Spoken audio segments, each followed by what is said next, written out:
Hey guys, today I'd like to review the iRig MIDI interface for the iPhone, iPod Touch, and iPad. So here you see the device itself. It's quite small and lightweight, so it's very mobile.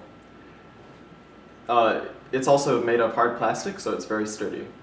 Along the bottom, you see it has 3 ports for MIDI, in, through, and out.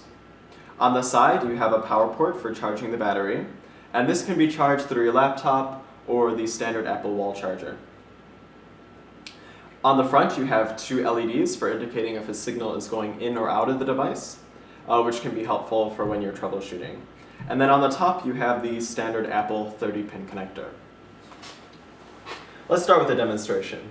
So I've already plugged in the 2 included 1.6 meter MIDI cables into my keyboard, and all you have to do is just plug them into the corresponding MIDI ports on the device.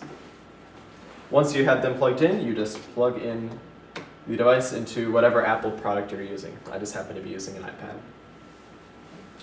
iPad. Once you have it plugged in, there's quite a few apps you can use that support MIDI. The ones that I can think of off of the top of my head are GarageBand, Animoog.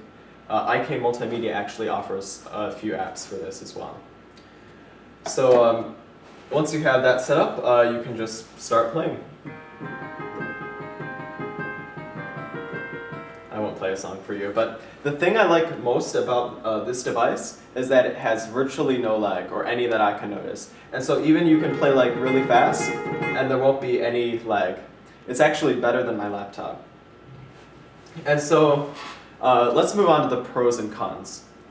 Some pros are that it's, as I said, very lightweight and sturdy, and it's also very convenient to travel with.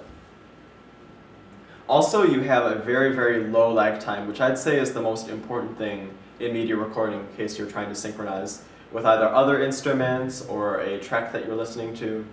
And so this is a very high quality product. Also, the battery life of the actual controller is pretty fantastic. I charged it about a week ago, and I've been using it every day. So the battery life is obviously quite good. Also, it doesn't rip out of the device easily, and so you can use it in a multitude of situations. So now I tried to think of some cons, and the only one that I could think of is probably the price.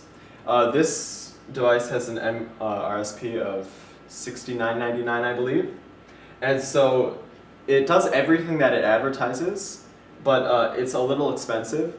I mean, if you have the money to get it and you record MIDI often, I'd go for it because the iPad or whatever iDevice that you use is going, I think in the future, going to become really big for music production.